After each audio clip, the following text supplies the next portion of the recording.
Alors bonsoir à toutes et à tous, très content de vous retrouver, tous bronzés, donc les vacances se sont bien passées. On va dédier le cours, bien sûr pour ma défunte épouse chérie, Nathalie Kamra Batsaada, et aussi pour Fortune Meseouda Batrinini, et aussi bien sûr pour Rahma Bat Rachel Benamou, Kachem Elev Staneshama parmi les Nashim Tzadkaniot d'Israël. Et comme depuis le 7 octobre, pour la sauvegarde de tous les soldats, pour la Menucha de tous les endeuillés, pour la Nechama de tous les endeuillés, pour la Refoua de tous les blessés, et notamment pour les 25 blessés là, de l'attentat de Yerushalayim, que Hachem il envoie la Nechama aux familles de ceux qui ont été assassinés. Amen. Et aussi la libération de tous les otages. Amen. Il faut savoir que quand ce genre d'événement il arrive, ça veut dire que Hachem il veut augmenter le niveau de sensibilité. Une fois j'ai été dans un hôtel en été, juste à Tisha B'Av. Et quelqu'un m'a dit, mais vous savez Rabben Chetrit, ça fait 2000 ans, comment on va être sensible à la perte du Beth Amikdash? Ouais, comment on peut pleurer sur un événement qui s'est passé il y a 2000 ans? Je dis, écoutez, nous, on ne demande pas que Hachem nous envoie des sources de sensibilité. Ouais, mais on doit être sensible. Et cette nuit-là, il y a une femme d'Aix-les-Bains qui s'est suicidée. Dans la station où on était, bon, elle était dépressive, c'est une maman de 9 enfants. Le lendemain matin, les gens ils sont venus comme ça. Je dis, vous avez vu comment Hachem il nous envoie la perte du Beth Amikdash? Oui, dans le temps présent, maintenant. C'est pas il y a 2000 ans, c'est maintenant. Ici, c'est pareil, il y a eu cet attentat. Moi, je connais déjà une personne qui a été assassinée, qui est le beau-frère d'une personne que je connais. Il y en a un aussi qui m'a parlé une des victimes qui est Maggid Shiur à Kol Torah, une très grande yeshiva. Ça veut dire que ce sont des gens de grande valeur qui sont partis. Et encore une fois, par rapport à leur famille, évidemment, c'est une douleur énorme. Mais nous, on peut, entre guillemets, utiliser les événements pour créer de la sensibilité. Et quand on est pris comme ça dans une dynamique de routine, ou alors malheureusement des événements et des élections et des bye-bye-rou et des fois on oublie le principal. Et le principal justement, c'est cette prise de conscience de garder Akadosh Baruch Hu devant nous perpétuellement. Donc c'est marqué dans le pasuk, dans le Teilim qu'on lit tous les jours en ce moment, Ori Veishai, que Hachem il est Ori, ma lumière, Veishai, ma délivrance. Et les Chachamim ils disent Ori, c'est Rosh Hashanah, Veishai, c'est Yom Kippourim. Donc il faudrait comprendre le lien qui existe entre Rosh Hashanah et la lumière, et entre Yom Kippourim et la délivrance. Alors pour ça, il y a un Sharet Tshuva extraordinaire. Je l'ai noté, je vais vous le lire. On va essayer de l'utiliser ensemble. C'est marqué Kasher Ishama Moussar Achachamim Vamochichim. Lorsque l'homme va entendre le Moussar, la morale, Achachamim des sages, Vamochichim des gens qui font la réprimande, Yakshiv, alors il se concentrera, Veishama, il écoutera, Veichna, et il se soumettra, Veyachzor Betchouva, et il reviendra à la Teshuvah. Donc on voit ici déjà le Sharet Tshuva, comment est-ce qu'il a pris un process. Et après il dit Veikabel Belibo, et il acceptera dans son cœur Kol Divrei Atochachot, toutes les paroles de réprimande. Veshelo Igra Davar Me Divrehem, il ne devra pas soustraire une parole de leur parole, d'accepter à 100% la Tochacha. Veine Aish Azé, et à ce moment-là, cet homme-là, Berega Katan, dans un temps très court, Yetse me afila le orgadol, il passera de l'obscurité à une grande lumière. C'est le Sharet Tshuva. Après, il y a le Rabbeinu Yona qui dit comme ça, dans Pirkei Avot, quand c'est marqué Im en anili mili, si je ne suis pas pour moi, qui va être pour moi? Et comme ça, il explique Rabbeinu Yona, Im lo chiach atzmi, si moi-même je ne me fais pas la réprimande à moi-même, chez Ezarez Atzmi, que moi-même je vais m'encourager, Bemitzvot dans les mitzvot, Mili leochiach, mili ou les arzeni. Qui c'est qui va être capable de me réveiller à moi? C'est-à-dire qu'il a compris, im en ani li, mili, c'est que si moi, je ne me fais pas à moi-même la tochacha, si moi-même, je ne me fais pas de l'automotivation, oui, alors qui c'est qui va pouvoir le faire pour moi? Et il explique comme ça, Rabbeinu Yona, Kiziruz acherim, quand c'est quelqu'un d'autre de l'extérieur qui m'encourage, qui me dit, allez, la Torah, les mitzvot, c'est bien, la remise en cause. Il dit, Tov ou les fichas, c'est bien pour un certain temps. Ça peut marcher un petit peu. Sur le moment même, il te fait de la chauffe, ça te fait quelque chose. Oh, le Rav m'a dit quelque chose, il m'a parlé, c'est beau. Mais bon, c'est temporaire.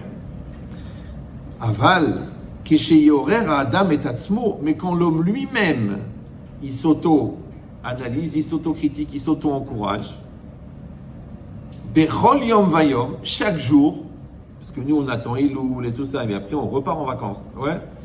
Non, Bechol Yom Vayom, chaque jour, Yosif Larchov, il va encore rajouter de pensée, Marshavato, sa pensée, la Asot Melechet Hashem, de faire le service divin, d'accord? Donc je vais penser, je vais améliorer mon schéma, je vais faire attention à ma sniout, je vais faire mieux le Shabbat, je vais pas faire la Shonara, même sur la belle-sœur, que c'est pratiquement une mitzvah. C'est pas grave. Il dit, Ve'u derer yachar difnei ha'ish, et dit, ça, c'est le chemin droit qui est devant l'homme. Donc on a lu maintenant un texte du Sha'arei Teshuvah et un texte de Rabbeinu Yona, qui sont deux sommités de la Torah, comme vous le savez tous. Maintenant, si on regarde bien dans le langage du Sha'arei Teshuvah, il a pris des étapes. D'accord? Il a dit que quand il va entendre une tochacha, il va entendre une réprimande, que ce soit son père, que ce soit son rav, que ce soit sa femme, que ce soit un ami, ouais, il va entendre quelqu'un va lui dire, tu sais, il ne faut pas faire comme ça, ou il faut faire comme ça, il faut évoluer, il faut grandir. Qu'est-ce qui est marqué là-bas? Yakshiv. Ça veut dire qu'il doit se concentrer. Il y a beaucoup de gens qui écoutent sans écouter. Ouais. Moi, j'ai parlé avec des gens, ils changent de sujet, ils ont la tête en l'air, ils te posent une question juste à la fin de la phrase. Ça veut dire qu'ils étaient en train de penser à autre chose pendant que tu leur parlais. Ils n'arrivent pas à se concentrer. Ça s'appelle Pizour Amahashavot, c'est-à-dire la pensée dispersée, là-bas, là-bas, là-bas. Une fois, quelqu'un il m'avait demandé un programme, je lui ai donné un programme, des cours à écouter et tout ça. Il me dit, vous savez, je l'ai mis en fond musical et tout ça. Oh, le gars, c'était un fabricant de pizza, d'accord? Il m'a dit, je mets les pizzas, je fais la pizza, et puis et en fond musical, je vous entends, et je rigole, et c'est sympathique, et c'est bien. Je dis, je suis content pour toi. Si Dieu veut, tu vas revenir en Gilgoul en pizza. Bah oui, parce que si le principal de ta vie dans la pizza est en deuxième, troisième ou la quatrième plan, il y a la Torah, donc ton lamaba, c'est la pizza. Si vous allez dire, c'est un peu tiré par les cheveux. Non, regardez le Ramban, sur le Pasuk Vahai Bahem, il explique que le Olam Haba d'une personne, il est selon l'essentiel pour lui. Si l'essentiel pour toi c'est l'argent, il y a des très grandes chances que tu reçoives ton Olam Haba dans ce monde-ci en argent. Si toi, le principal pour toi c'est le kavod, faites-moi kavod, c'est possible que tu reçois tout ton Olam Haba dans ce monde-ci en kavod, et quand tu arrives là-haut, on va te dire, Baba, là, ça a déjà été réglé. Et le Rahaim, le Chafetz Chaim, en plus, il dit un truc très profond. Il dit que faut faire très attention, parce que, écoutez bien, le ta'anoug, le profit de ce monde-ci, qui ressemble le plus au profit du Olam Haba, vous êtes toujours là? Il dit c'est le kavod à Torah. C'est-à-dire que si on te fait le kavod, parce que soi-disant tu es le Rav, et soi-disant tu es le Talmid Chacham, et toi tu en profites, ouais, ça c'est le type de plaisir qui ressemble le plus, c'est-à-dire c'est le plus, on va dire c'est le plus spirituel des plaisirs matériels. Parce que l'autre il peut avoir de la bouffe, il peut avoir du sexe, il peut avoir je sais pas moi, de l'argent, ouais. Lui, il veut pas tout ça, lui. Il veut le kavod à Torah. Ani chashuv, ani arav, Oui, il veut qu'on se lève devant lui, qu'on lui fait. C'est pour ça que vous voyez toujours que les grands de la Torah, d'ailleurs ils sont petits de taille, ouais. Les grands de la Torah, ils sont très très modestes. Ils se glissent, ils disparaissent dans la masse, ils veulent pas. Il y avait un rave, il faisait exprès de rentrer dans la synagogue quand tout le monde était debout, parce qu'il voulait pas que les gens se lèvent pour lui. Il y en a, c'est le contraire. Ils attendent que tout le monde soit assis pour rentrer. La star. Pas n'importe laquelle. La star. Ouais. Donc c'est ça l'idée. L'idée, c'est de dire que, pour ça on dit, avec Boreach mina kavod, il faut fuir le kavod. Pourquoi? Pas simplement parce que c'est un signe de piété, c'est un signe d'humilité. Mais non, c'est parce que c'est la meilleure manière de te payer ton olam haba bar olam hazé.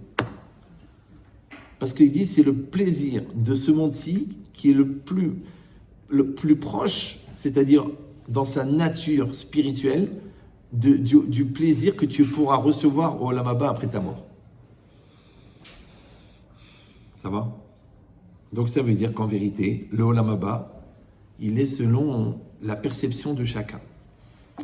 C'est pour ça qu'il faut toujours se poser la question, qu'est-ce qui est important, qu'est-ce qui n'est pas important? Qu'est-ce qui est essentiel, qu'est-ce qui n'est pas essentiel?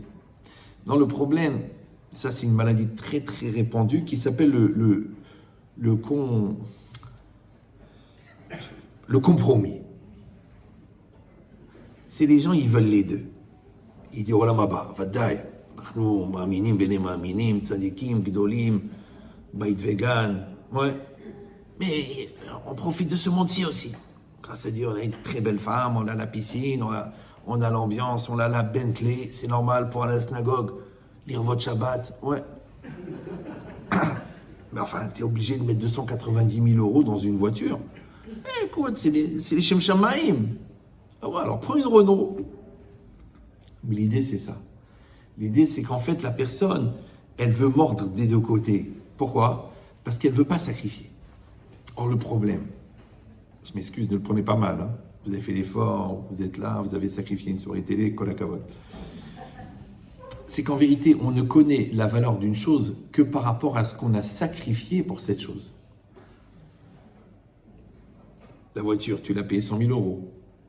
Donc, tu as sacrifié 100 000 €. C'est dur. Il y a certaines villes du Maroc où c'est presque un homicide, d'accord? Toi, tu as sacrifié ta colère pour ta femme, parce qu'elle est fatiguée. Ouais. Toi, tu as sacrifié ta patience pour ton mari, parce qu'il met du temps à réagir. Donc peut-être tu as donné 10 ans de ta vie, jusqu'à ce que monsieur il dit, oh, j'ai compris. Ah, c'est ça que tu voulais? Oh là là, mais il fallait le dire. Donc la valeur de ton mari, elle est dans le sacrifice que tu as fait pour lui. La valeur de ta femme dans le sacrifice. Vous avez compris ou non? Ça veut dire qu'en fait, un juif, c'est quelqu'un qui sait sacrifier. Donc l'autre, il sait profiter. Il sait utiliser, il sait manipuler, il sait gérer. Ouais. Il s'en sort bien. Mais c'est dommage. Parce qu'il a raté l'opportunité. Il a raté l'opportunité de sacrifier. Donc quand tu sacrifies pour quelqu'un, tu te rapproches de cette personne. Quand tu sacrifies pour toi-même, tu te rapproches de toi. Et quand tu sacrifies pour Dieu, tu te rapproches de Dieu. Maintenant, qu'est-ce qu'ils veulent les gens? Ils ne veulent pas sacrifier. C'est comment on appelle quelqu'un qui sacrifie rien? Un consommateur. Ça va? C'est ça un consommateur. Je prends, je profite, je kiffe, je cherche. Ok, mais à la fin, qu'est-ce qui reste? Des emballages de coca, des emballages de chocolat, des emballages de couple, des emballages d'enfants. Mais à la fin, il n'y a rien. Parce que le principal, c'est ce que tu as sacrifié. Pourquoi? Parce que la consommation, elle augmente le volume. Ça s'appelle l'hégémonie pondérale. Tu t'étales. Par contre, le sacrifice, il augmente ta valeur intérieure. Donc c'est ça la question. Où est ta priorité? Donc chacun, il peut mesurer. Toujours les gens, ils se demandent, c'est quoi l'olam haba? Ça va être comment? Ça va être comment? Mais c'est très simple. Tu regardes qu'est-ce qui t'intéresse. Qu'est-ce qui t'intéresse? La Torah, ça t'intéresse. Les valeurs, ça t'intéresse. La pureté, ça t'intéresse. D'aider les gens, ça t'intéresse. Ou non? Toi, ce qui t'intéresse, c'est la chala, l'embrouille, la shonara, la plage, Selon ce qui t'intéresse, c'est ça ce que tu vas recevoir. Et c'est pas une punition. C'est ça que les gens ne comprennent pas. C'est une adaptation. Un gars, il veut de l'argent. Tu vas pas lui donner des gmarottes. L'autre, il veut de la débauche. Tu vas pas lui donner la lecture des Tehillim. Il dit, mais non, je veux sortir avec une mannequin. Non, je te donne l'occasion de faire des Tehillim avec ce petit vieux-là, le tzaddik de la synagogue. Franchement, ça m'excite pas. C'est ce qui t'excite te définit. Si vous allez dire, bon, on peut pas être tous des grands tzaddikim, ok.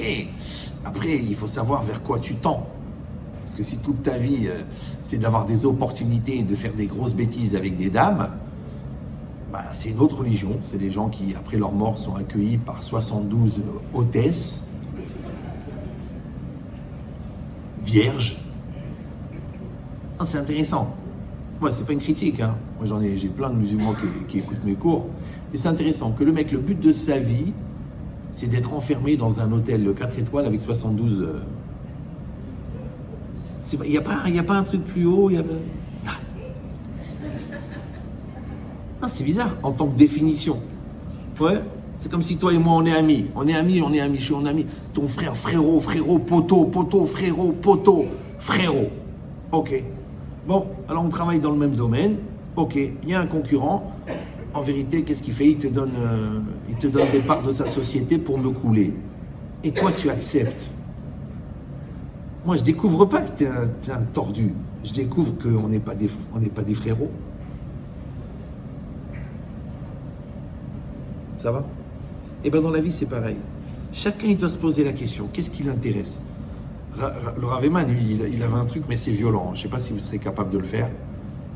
Vous êtes bien psychologiquement, vous n'êtes pas fragile, vous êtes dans une belle passe. Ouais. Il disait, tu vas sur ton lit, tu restes allongé 2 heures et tu penses à rien. Ça, c'est l'activité la plus répandue. Ouais. Et quand tu as la tête bien vide et que tu penses à rien et que tu as besoin de rien, tu vois la première chose qui te donne envie de te lever. Vous suivez ou non? Si tu dis, allez, tiens, je vais aller faire une misva, ou tu dis, tiens, je vais aller voir un film, ou tu dis, tiens, je vais aller manger, ou tiens, il reste de la glace de Shabbat, la première impulsion qui va te sortir quand ta tête elle est vide, c'est ta définition. C'est très dur. Bon, de l'autre côté, c'est un ashkénaze, donc on peut comprendre, d'accord? Mais ça s'appelle le Hémet. Maintenant, quand on est juif, si on veut évoluer, il ne faut pas avoir peur du Hémet. Maintenant, vous savez comment on appelle le Hémet dans la Torah? Or, la lumière. C'est pour ça que la nuit, tous les chats sont religieux. Parce que les gens, ils aiment le gris. Vous suivez ou non? On n'est pas, on n'est pas des orthodoxes. On n'est pas des païens. On est traditionnaliste plus, réformiste moins. Ils ont créé comme ça des catégories bizarres. Attendez, mais c'est de la zoologie, ça, c'est pas de la religion. Dans la religion, c'est clair. C'est comme une fois quelqu'un m'a dit, oh, mais le rabbin, il est vachement religieux. J'ai dit, il faut quand même qu'il y ait un religieux dans la synagogue. Non, mais lui, c'est trop. Non, c'était vrai, hein, c'était une petite ville de province, je ne vais pas vous dire où. Le gars, il a dit, bon, on l'a renvoyé parce qu'il ne voulait pas porter Shabbat. Je dis, c'est la halakha. Il m'a dit, oui, mais vous comprenez, aujourd'hui, en 2000 et quelques, pour la cohésion de la communauté, c'est normal qu'il porte le Shabbat. Sa femme, elle ne pouvait pas venir à la synagogue parce qu'elle ne pouvait pas porter son fils. Je dis, alors, on a changé de rabbin. Je dis, et celui d'après, il porte. Rabbin, il porte Shabbat. Ça va? Bon, on va pas faire du lachon hara parce que aujourd'hui, il est grand rabbin dans une synagogue à Paris. D'accord? Mais, j'espère qu'il a arrêté de porter. Mais c'est intéressant. C'est-à-dire que tu as le Olam Haba que tu veux, tu as le rabbin que tu mérites, et c'est celui que tu veux, parce que tu veux le compromis, on te voit le compromis, tu veux le Hémet, on te donne le Hémet, c'est dur. J'ai raconté cette histoire. Un jour, c'était Rosh Hashanah, justement, c'est très bizarre. Et on avait une petite coupure, on avait fait le chauffard et tout, on avait une petite coupure. Puis il y a un petit jeune qui arrive avec son talit comme ça. Il dit bonjour, j'ai pas écouté la sonnerie du chauffard. Bon, j'ai vu que le gars était bien perché, ce qu'on appelle un corbeau, d'accord? Tout de suite, je l'ai attrapé, je lui ai dit, viens avec moi. J'ai appelé un copain à moi qui sonne très très bien, je lui ai dit, je t'en prie. C'est un juif, il débarque de la lune, sonne-lui le chauffard. Bon, le gars, il a été sonné, vraiment. Et puis j'ai commencé à parler avec lui, le mec, il était intelligent. Genre, 21 ans, il finissait Polytechnique. Bon, c'est quand même rare. Une tête de malade, tac, tac, tac. Et puis après, je lui ai dit, tu sais, moi, je donne le cours du mardi, il vient au cours du mardi. Après, je dis, je donne un cours de Guémara le mercredi, le mec, il vient au cours de Guémara. Ouais. Maintenant, lui, il ne savait pas lire, rien du tout, il mangeait du cochon, il me posait la question de Rabbi Akiva Eiger. Je dis, toi, t'as une tête bizarre, toi. Bon, et pendant 6 mois, il a fait une teshuva de malade, Talit Katan, Shabbat, tout. Maintenant, le problème, c'est qu'il venait d'une famille de juifs polonais qui étaient arrivés assimilés déjà en 1920, 3e génération, les 3/4 mariés avec des goïs. Et un jour, au bout de 6 mois, il vient, il me dit, écoute, Eria, franchement, ça va trop vite pour moi, j'arrête. Je fais, t'as pas compris, c'est pas un flirt. C'est quoi, j'arrête? C'est toi le bon Dieu, c'est pas toi et moi. Il me dit, non, ça va trop vite, ça me fait des problèmes dans la famille, tout. Je dis, mais quand même, réfléchis. Entre Épinay, Deuil-la-Barre, Enghien, il y a 6 ou 7 synagogues. Tu te réveilles comme ça, le jour de Rosh Hashanah, il allait jamais à la synagogue. Tu prends ton talit. Par hasard, on te dit, il y a une synagogue là-bas, tu arrives, c'est une yeshiva. Dans la yeshiva, qui tu rencontres, moi. Maintenant, toi, tu as une soif d'apprendre, et moi, j'ai une certaine capacité à transmettre. D'accord? Et j'étudie avec lui, je faisais avec lui en une semaine, en une journée, ce qu'on faisait en une semaine au collège. Ouais. Et le mec, il avait une tête, Blainara, une tête de malade. Donc, je lui dis, c'est pas par hasard si t'es arrivé là. Ouais. Et puis, au bout de 6 mois, tu veux tout arrêter? Il m'a dit oui. Il m'a dit, c'est trop. Alors, je lui ai dit cette phrase, ça vaut ce que ça vaut, comme on dit chez L'Oréal. Je lui ai dit, tu sais, on a la vérité qu'on mérite. Il y en a, il est resté 30 ans dans des synagogues, il n'a jamais entendu un Dvar Torah de sa vie.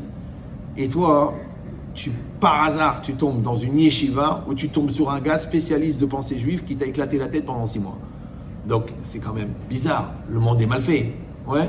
Eh bien, écoutez cette histoire. Il a lâché, je ne l'ai plus lu. Et plus de 20 ans après, je fais cours à Tel Aviv. Qui c'est qui rentre dans la salle? Lui.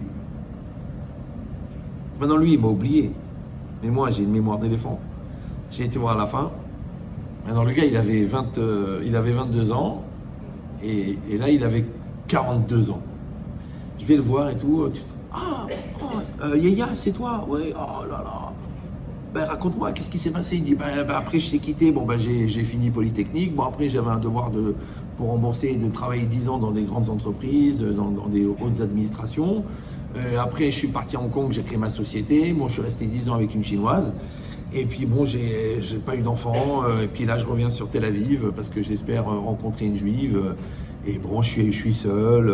Bon, j'ai de l'argent, grâce à Dieu. J'ai bien gagné. Il avait une tête de malade, tu vois. Maintenant, moi, il me dit, et toi?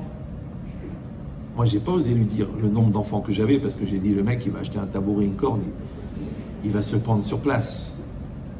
Je lui ai dit, ça va, grâce à Dieu, ça va. J'avais de la peine. Je lui ai dit, tu vois, ce gars-là, il n'a pas raté sa vie. Il a raté un virage. Un virage. Ouais, comme toi. Ton copain, il a dit, ouais, je pars en médecine. Toi, tu as dit, je pars à l'Yeshiva. Tu aurais pu dire, allez, je pars avec lui. Et tu deviens Rosh Yeshiva. Tu dis non. Maintenant, tu t'ennuies dans ton cabinet avec des idées de merde. C'est normal, c'est un cabinet. Ouais. On t'a présenté une fille sérieuse, fille de famille, religieuse, bien. Tu as dit non, elle n'est pas marrante, elle n'est pas rigolote. Bon, tu as pris la toftofa à moitié folle qui fait du striptease sur la table de la bar mitzvah. Et maintenant, tu regrettes. C'est ça la vie. La vie, c'est des virages. Ouais. Rappelez-vous que Ayrton Senna, il n'a raté qu'un virage. Pourtant, c'est un bon conducteur. Sur des millions de virages, il a raté un virage. Et la génération d'avant, ils étaient comme ça. Enfin, disons, non. Quand ils étaient jeunes, même s'ils n'étaient pas très, très religieux, ils allaient délirer, ils allaient s'amuser, ils allaient faire des... Mais pour se marier, ils étaient malins. Vous me suivez ou non? Ils prenaient la fille sérieuse, la fille de famille, avec... Khafallah. la crainte de Dieu, la hnina comme ça. Parce que la toftofa, c'est sûr, c'est une bombe. Mais les bombes, ça explose. Après, tu dis, ouais, ma famille a éclaté. Bah, t'as posé une bombe. Donc, vous avez compris que tous nos choix nous définissent. Ouais. Que ça soit ton choix par rapport à toi, ton choix par rapport au conjoint, ton choix par rapport à la religion. Tous les choix que tu vas faire, ils vont te définir. C'est pour ça que le moussard, il est très très important dans le sens où il va te recadrer. Tu sais, je donne toujours cet exemple. Quand la NASA, elle envoie une fusée sur la Lune, oui, il y a des énormes ordinateurs qui calculent la trajectoire de la fusée au centième de millimètre pour qu'elle arrive sur la Lune. Maintenant, le pilote qui prenne pour piloter la fusée, c'est un gars qui a fait déjà 30 ans pilote de chasse de l'US armée. Ouais. Donc le gars, c'est un pilote, il peut piloter la nuit dans le noir, endormi. La Lune, elle est devant lui. C'est pas qu'on lui a dit va sur Jupiter, il y a 40 ans de vol. Il va sur la Lune, elle est devant lui. On lui dit vas-y, pilote. Mais la NASA, avec des super ordinateurs, elle recalcule la trajectoire toutes les centièmes de seconde pour être sûr que la fusée, elle ne va pas s'écarter. Tu dis, mais c'est débile. À quoi ça sert? De toute façon, je ne risque pas de me gourer.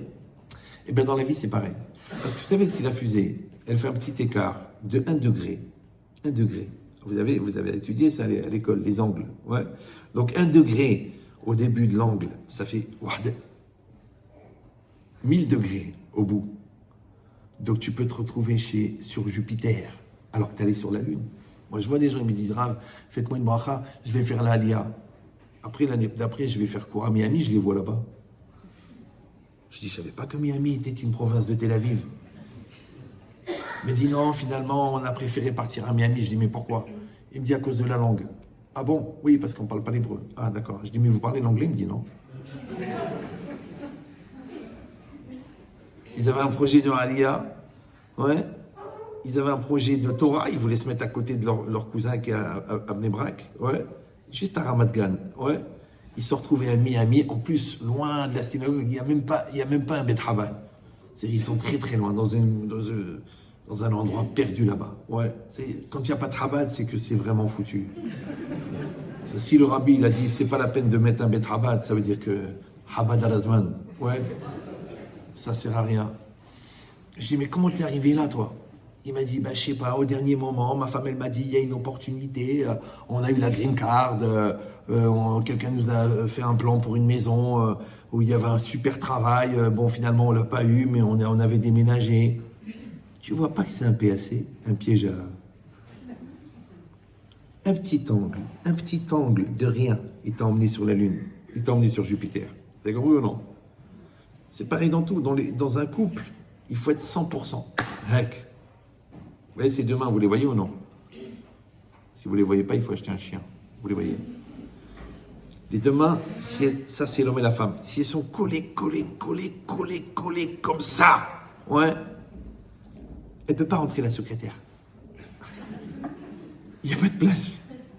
Mais si les mains, elles sont comme ça, et si elles sont comme ça, et si elles sont dans la confiance, et si elles sont dans la maturité, et si on est conscient, et on n'est pas des débiles, et elles sont là. Il y a de la place.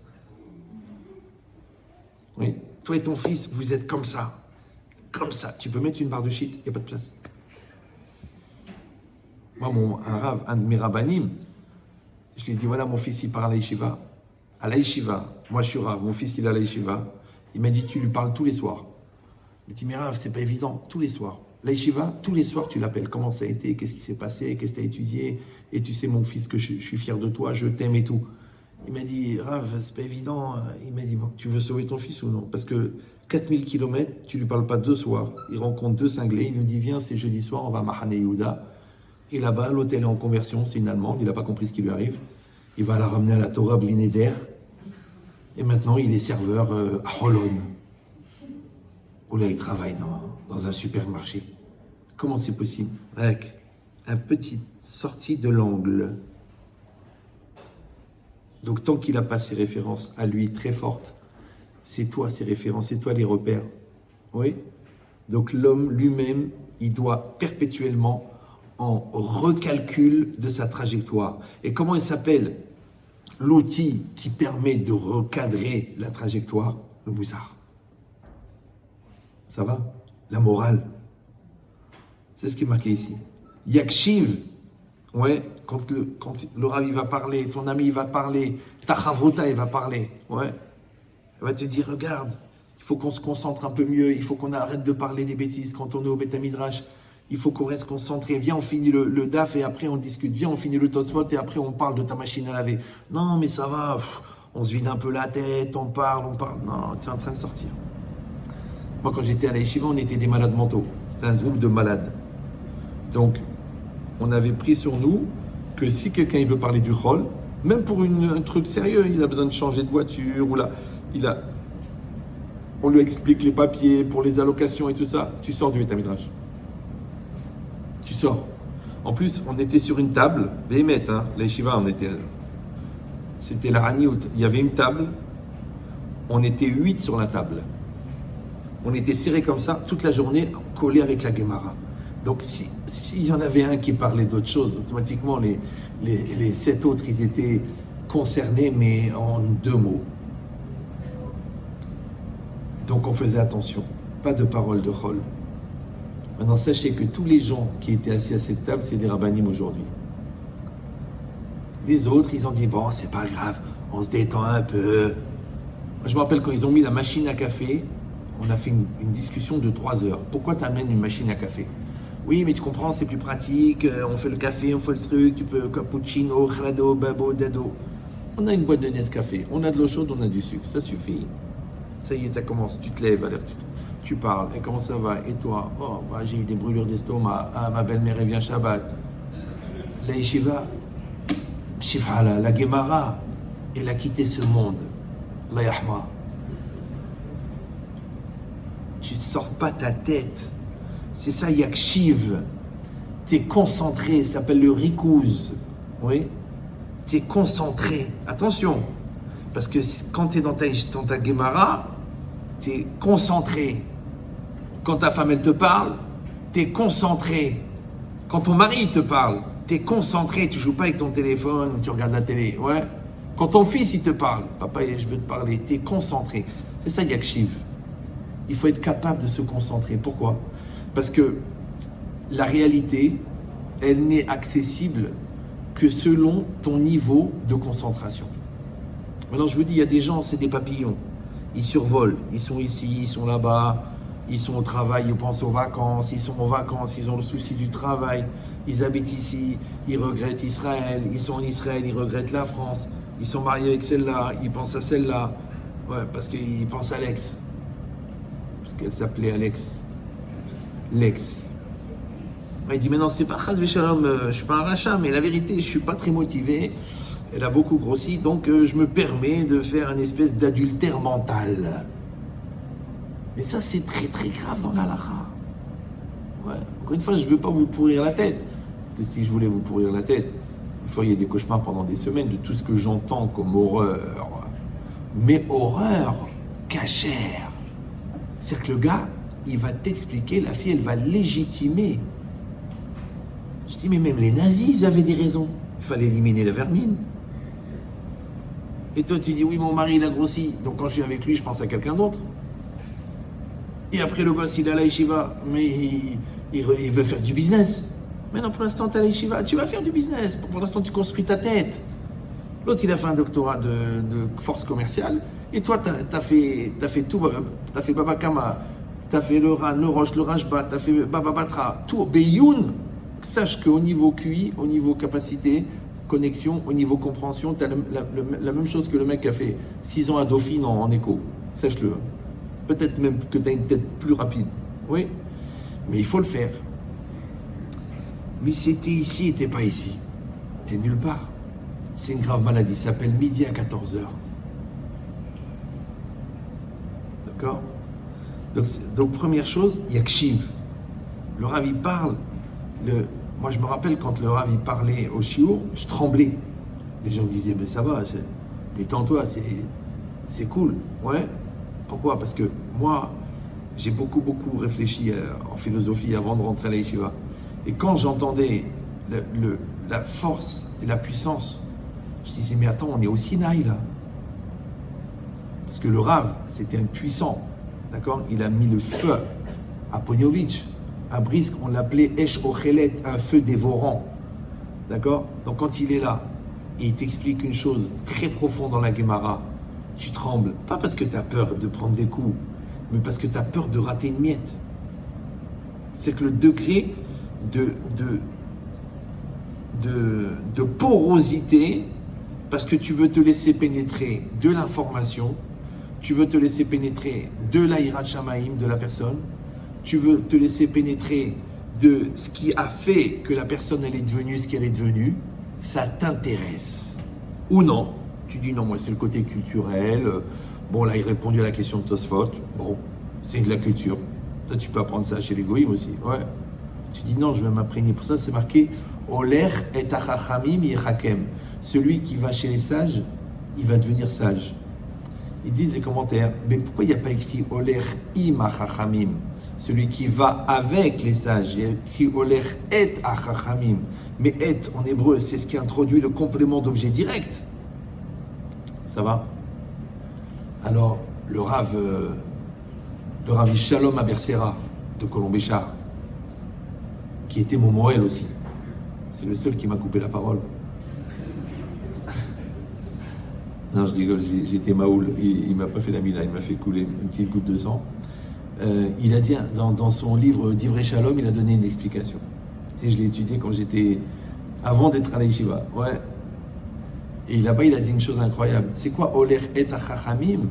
Ça veut dire que tu vas essayer d'approfondir, de connaître le Rav pour savoir qu'est-ce qui a fait en lui qu'il est devenu ce Rav.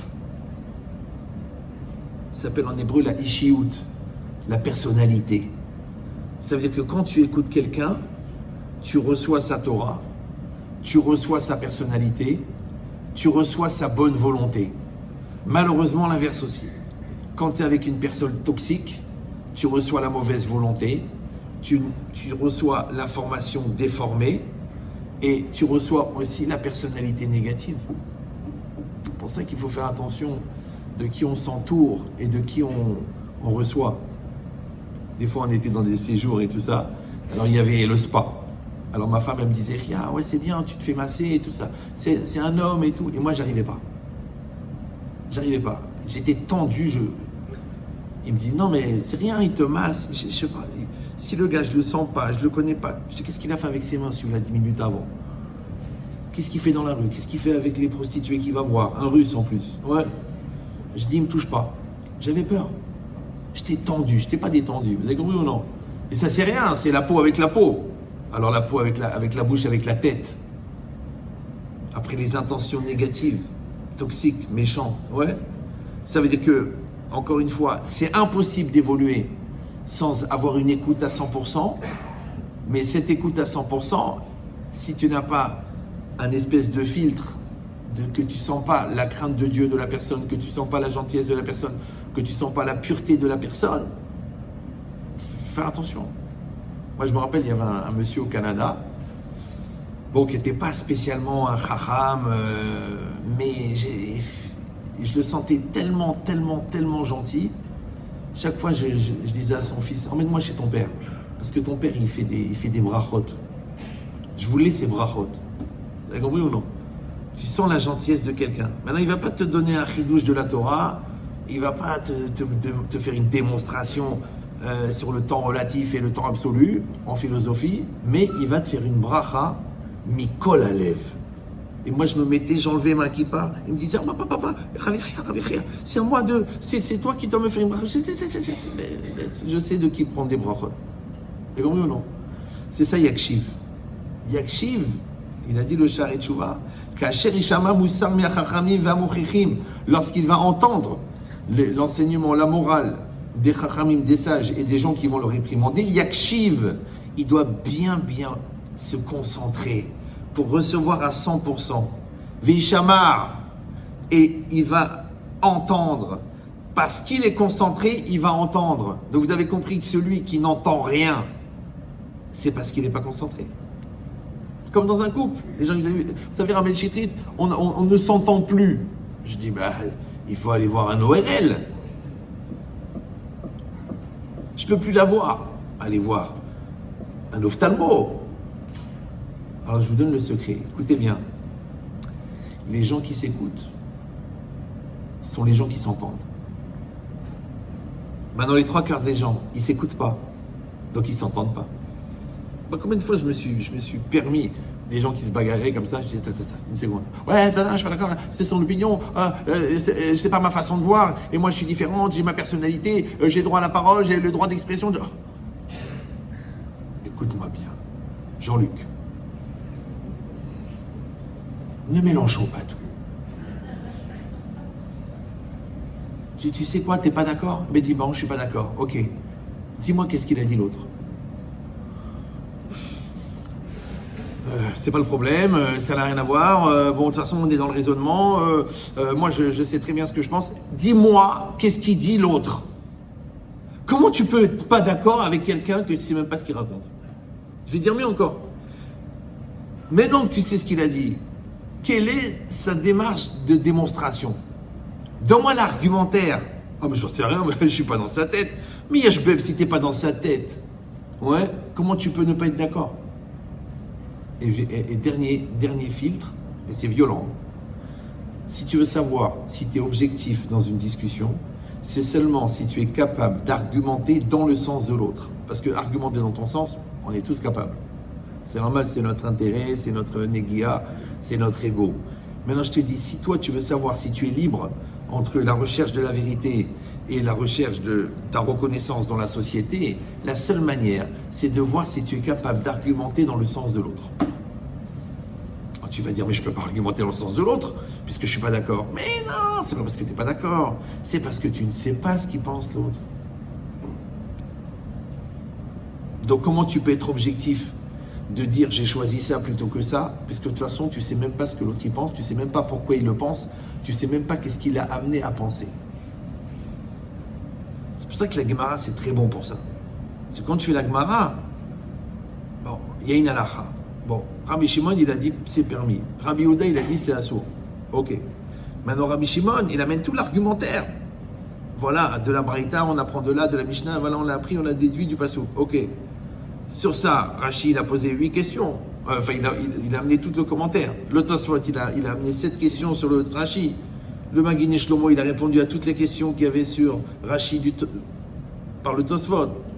Après, le Pnei Yehoshua, il a répondu à 5 questions que le Tosfot il avait sur le Rashi. D'accord? Maintenant, tu as bien compris Rabbi Shimon. Ok. Après, je t'ai dit ok. Alors, qu'est-ce que tu dis? Rabbi Shimon, c'est évident. Attends, c'est linéaire, c'est logique, c'est extraordinaire. Ok. Maintenant, qu'est-ce qu'il dit Rabbi Yehuda? Rabbi Yehuda, il dit que c'est assourd. Ah bon, c'est assourd. C'est quoi son argument? Il y a Tosfot, et le Ran, et le Rashba, et le truc, et le Rabbi Kibaïger, et le Raphaïm. Alors, c'est évident.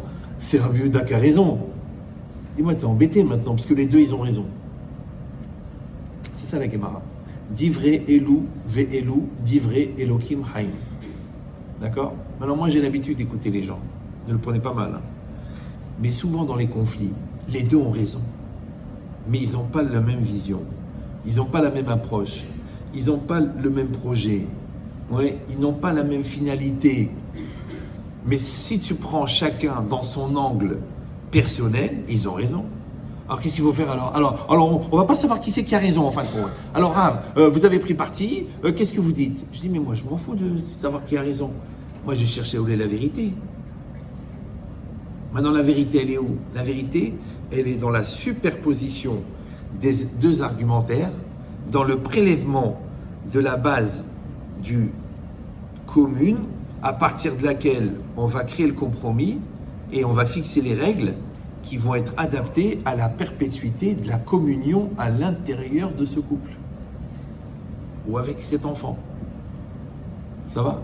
Mais si on en est encore aux rivalités d'ego, c'est moi qui ai raison. Donc c'était comme ça à la maternelle, on tapait par terre. C'est moi le plus fort, c'est moi le plus fort. Et là tu dis quoi? 48 ans après, On en est encore à se demander qui c'est qui va baisser les yeux, qui c'est qui va baisser la tête. Maintenant réfléchissez. Vous croyez en Dieu, non? Oui, non? Maintenant la capacité à baisser la tête devant quelqu'un pour le shalom, c'est juste un entraînement pour être capable de baisser la tête devant Hachem.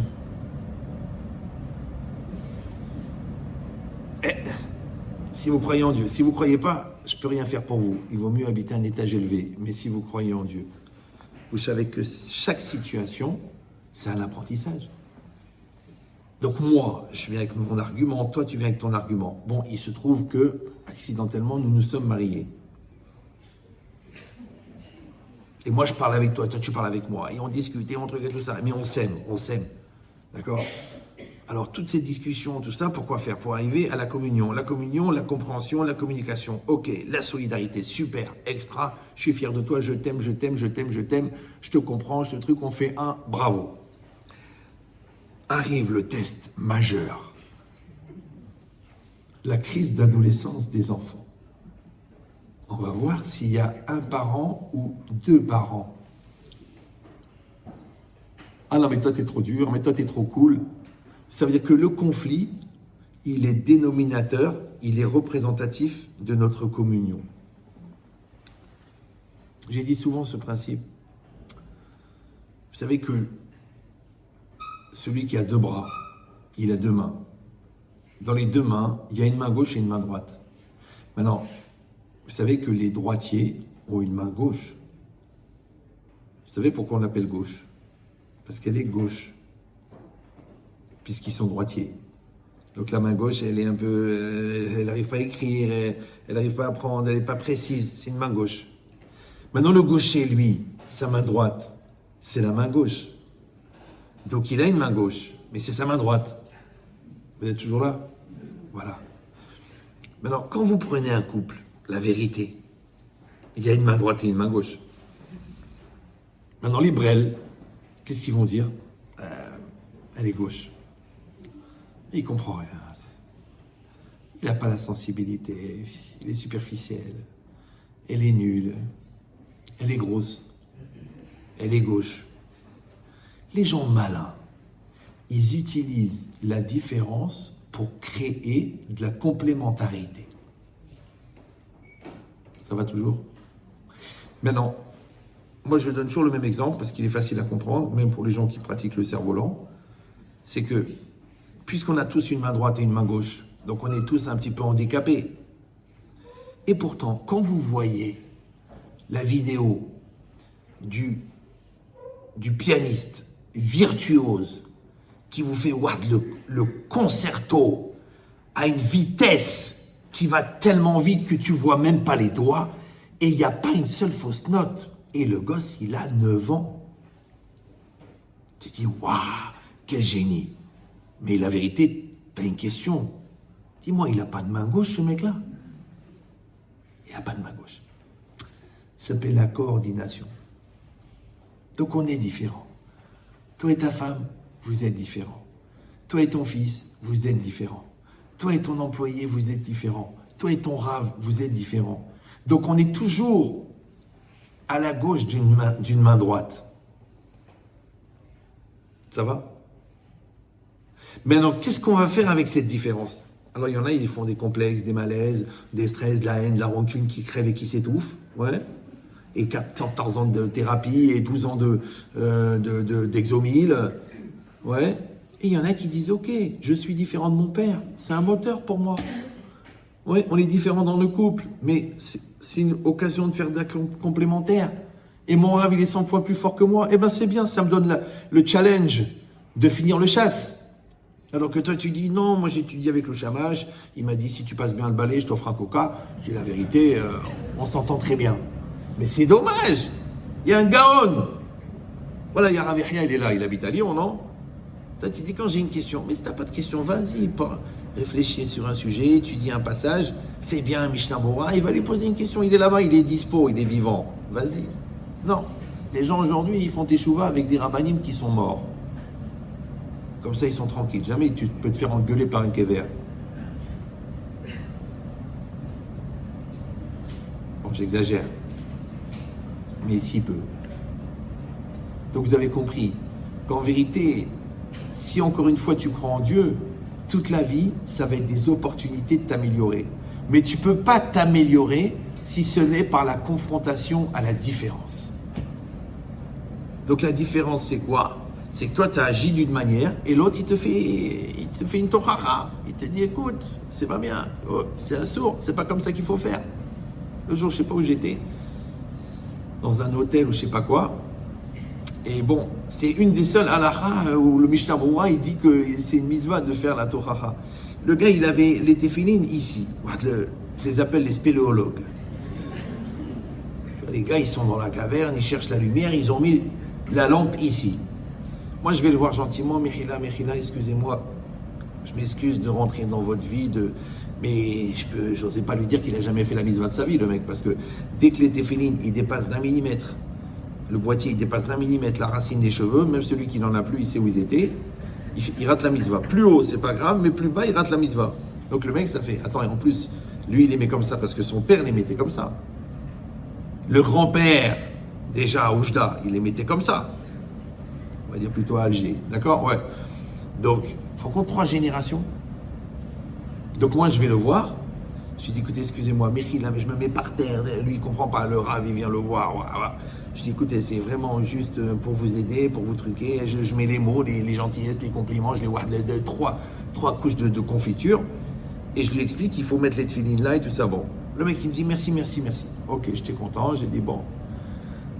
Le lendemain, à Odonkolo, c'est que le mec, il a dû penser que c'est moi qui me trompe. La vérité, je ne suis pas retourné le voir. Il connaît la halakha, ça y est, il fait ce qu'il veut. Ouais, mais les gens, ils ont des habitudes qui sont ancrées. Ça s'appelle des traditionnalistes. Ça veut dire qu'ils font des avérotes par tradition depuis des générations. Ouais. Tu apprends, tu étudies, tu as fait. Ouais. Moi, je me rappelle quand je me suis marié, moi j'avais des beaux téphilines et mon beau-père, qu'Hachem le garde en bonne santé, on n'avait pas prévu de passer Shabbat ou je sais pas quoi, j'ai pas emmené les téphilines Shabbat. Ah non, on pensait rentrer samedi soir, on est resté dimanche matin. Alors mon beau-père, j'ai dit, écoutez papy, il faut que je rentre tout de suite à la maison parce que j'ai pas mes téphilines. Il m'a dit, t'as qu'à mettre les miens. Et moi, j'ai fait une gueule. Il m'a dit, qu'est-ce qu'il y a? C'est les téphilines de... C'est un modèle, c'est Yahasra. Avec les boîtiers tout fins, avec le truc, le cube à moitié ouvert, il manque la couleur un peu partout. Je lui dis, je les mets pas. Il m'a dit quoi? Alors ils sont pas cachers. Alors je lui ai expliqué, vous avez les tefilines Gassot, plus épais, droit, le carré il est parfait, celui-là, quand tu serres, il se déforme. C'est une qualité spéciale, ça s'appelle un prospectus au Bet Chabad, d'accord? Ouais. Maintenant il m'a un peu jeté. Ok, mais ma belle-mère elle m'a dit, mais le lendemain il a acheté à l'époque à 800 francs des téfilines. D'accord ou non? Maintenant moi je m'en fous qu'il me jette, du moment que maintenant il met des bons téfilines. Ça veut dire que quelqu'un il entend, Yakshiv, Ishama. Ouais, il se concentre, alors il entend. Et quand il entend, comment il sait qu'il a entendu? Veichana. Il va se soumettre. Veyarzor Betchouva, il va faire Teshuva. Alors je vous le formule dans un autre domaine. Comment tu sais que tu es marié avec quelqu'un? Quand tu changes pour l'autre. Comment tu sais si tu éduques des enfants ou si tu élèves des enfants? On peut faire de l'élevage aussi. Oui. Allez, rentrez, à la douche. Allez, papa, à table. Allez, dormir, allez, fermez les yeux. Ça, c'est de l'élevage. Il faut savoir que l'éleveur de poulets, il a élevé des millions de poulets. La différence entre l'élevage et l'éducation, c'est que dans l'éducation, comme tu t'investis, tu changes en même temps que celui que t'éduques. Dans l'élevage, non. Tu ne changes pas. C'est pour ça que l'éleveur de poulets, malgré 30 ans d'élevage, il a toujours le même QI. QI. Le QI n'évolue pas. C'est un éleveur de poulets. Ouais. Alors que l'autre, il s'occupe. Ouais. Pourquoi? Parce qu'encore une fois, si tu es investi et tu sais que tes enfants ils viennent de toi, Maintenant, tu vois, celui-là, il est têtu. Tu vois, celui-là, il est têtu. Mais celui-là, il est têtu. Mais il a une tête dure. Mais il a une tête dure. Il a une tête dure. Après, tu te dis, c'est marrant, moi aussi. Cola cavole. Donc, toi, maintenant, tu vas te dire, comment je vais faire avec une tête dure? Est-ce que je dois aller de frontal ou je dois l'accompagner? Est-ce que je dois l'orienter? Aikido. Genre, lui, il fait l'effort, moi, je l'accompagne et il se met la gueule dans le mur. Ou alors, non, je vais devant, je lui dis, il n'y a pas. Je suis le patron. Et lui, comme il a la tête dure, il va s'entêter encore plus. Maintenant, fais attention. Parce que si toi, tu as un mur, l'enfant, c'est une balle. Et quand la balle, elle rebondit sur le mur, elle peut aller très loin, jusqu'à Porto avec Fatima. Parce que toi, tu étais dur. Oh, tu vois, qu'est-ce qu'il faut faire? Il faut être une main. Quand la balle, elle arrive, tu es une main. Paf, tu l'accueilles. Tu dis, oui, mais ça demande de la patience, ça demande de l'acceptation, ça demande de la résilience. Et moi, je suis quelqu'un de nerveux. T'es pas quelqu'un de nerveux, non. T'es quelqu'un de laxatif. Tu fais tout le monde. Ah, mais Rav, c'est pas poli. Mais moi, je le dis. Mais toi, tu le vis. Lequel des deux qui est malade? Donc l'enfant, il veut ton amour, il veut ta confiance, il veut ta fermeté, mais il veut pas ta violence. Ouais, il veut ton dialogue, mais il veut sentir que tu l'écoutes vraiment. Et ça, ces efforts-là que tu fais de prendre sur toi, ça s'appelle changer. Donc quand est-ce que tu sais que tu es en train d'éduquer parce que tu changes pour l'enfant? Comment tu sais que tu es marié? Parce que tu changes pour le conjoint. Parce qu'on est différent, parce qu'on est une main gauche et une main droite, ouais. Mais on change. Si tu changes pas, tu dis non, je change pas, je suis comme je suis, je ne changerai jamais. Voilà, mon père, il n'a jamais changé. Ok, mais ta mère s'est pendue. Non, j'exagère, en vérité, elle avait pris des cachets. Mais c'est ça l'idée, c'est que tu ne te rends pas compte que ton entêtement, que toi tu appelles de la détermination, que ton obscurantisme, ouais, que toi tu appelles une prise de position, eh ben c'est ça qui t'amène à la psychorigidité, qui est l'expression de la violence passive qui empêche l'autre d'exister. Ça va? Donc ça veut dire c'est une grosse question. Est-ce que nos enfants ont besoin de nous ou c'est nous qui en avons besoin d'eux pour révéler des facettes de nous-mêmes qui n'apparaîtront que par les efforts que nous allons faire pour nous adapter à eux? Et comme les enfants, si vous avez des enfants, vous avez remarqué le seul point commun entre nos enfants, c'est qu'ils sont tous différents. Ils sont tous différents. Et celui-là, il comprend du premier coup, celui-là, il est Allah, celui-là, il faut le stresser, celui-là, il dort, celui-là, il est très intello, celui-là, il est très manuel, celui-là, il dort toute la journée, celui-là, il dort pas la nuit. Excité, Pourquoi la rater que le quoi?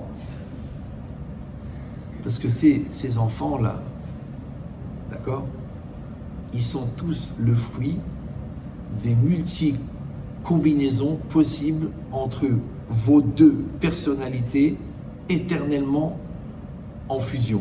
C'est que chacun des deux est en fusion et la communion des deux êtres en fusion crée une combinaison qui s'appelle cet enfant. Mais il y a des milliers de combinaisons possibles.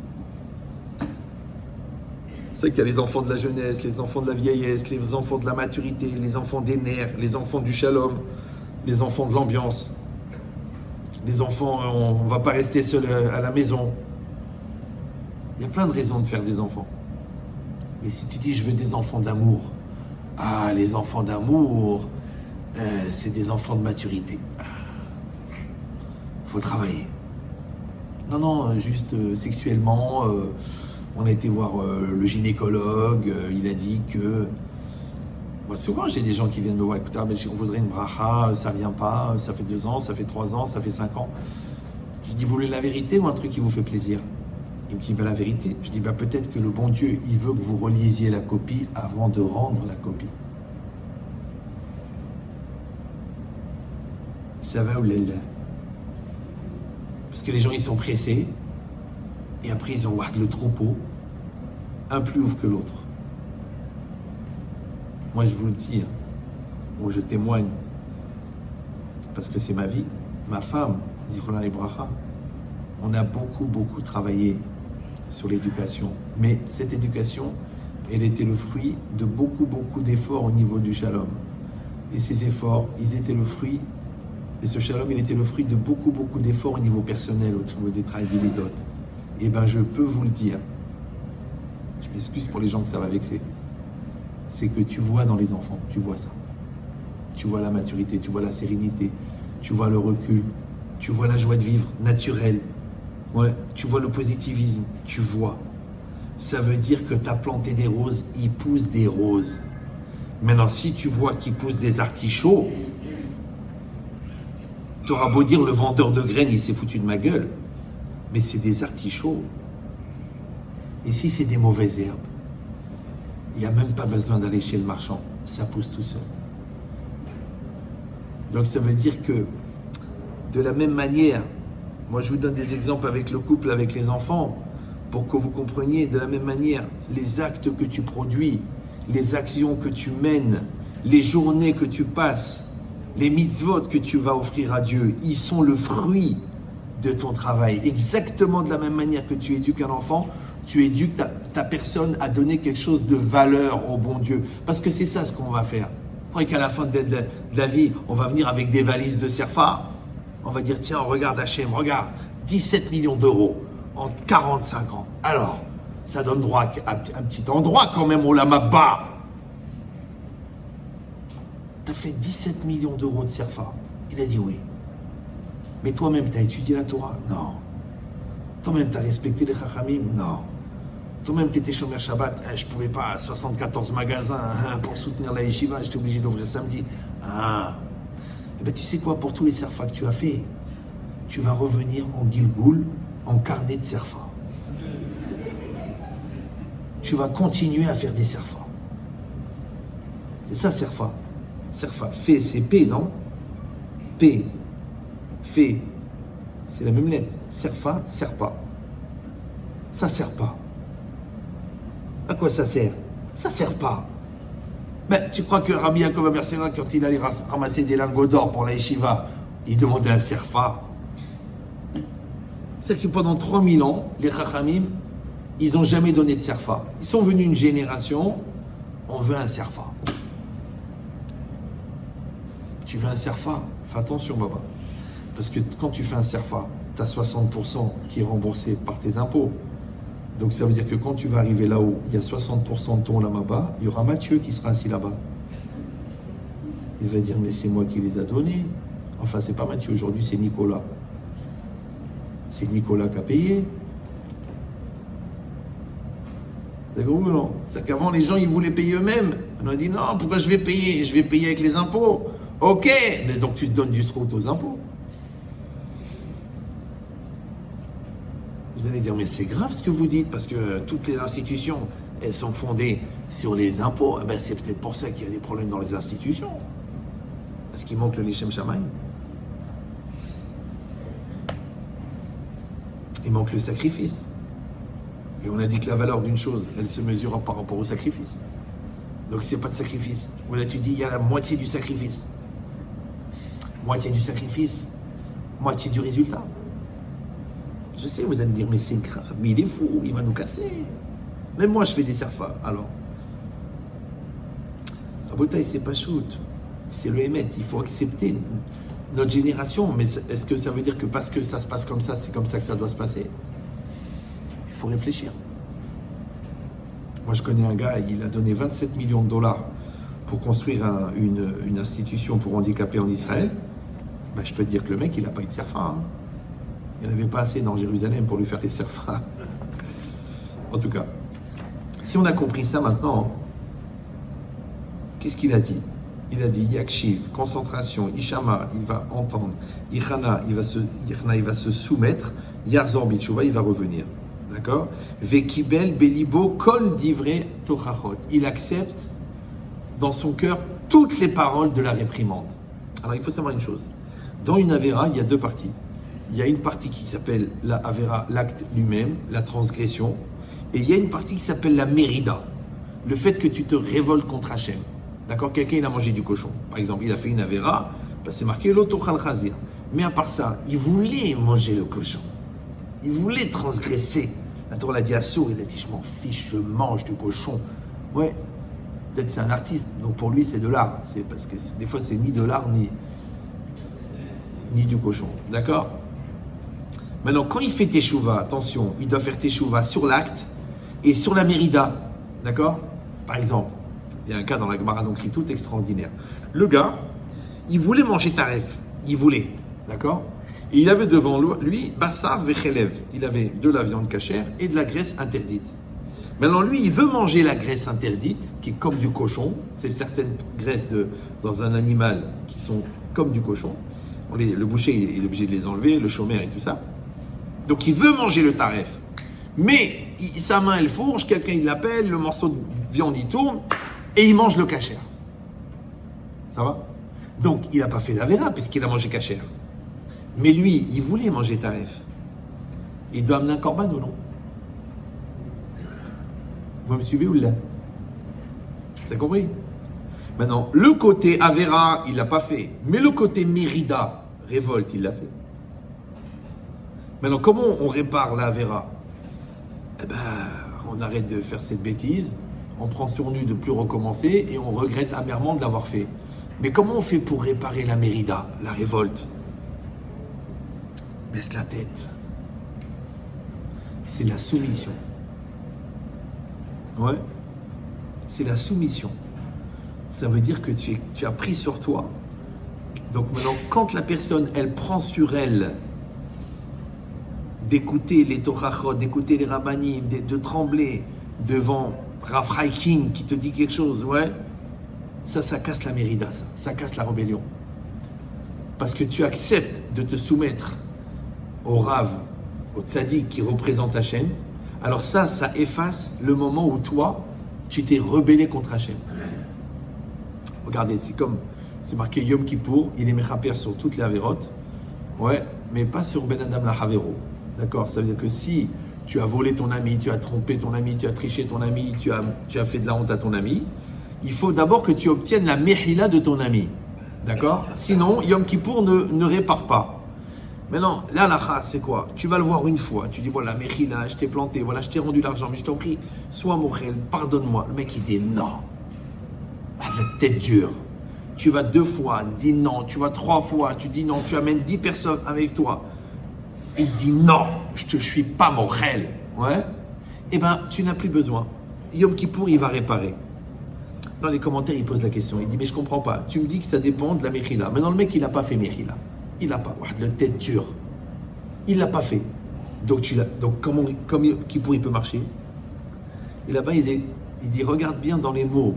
C'est marqué qu'il a été 3 fois. Il a demandé Mechila. Il s'est tapé l'Archouma. Parce que quand tu prends un vent qui est proche d'une tempête, ça fait quelque chose. Mais seulement, Veichana et Tatsmo, il s'est rabaissé. Ouais?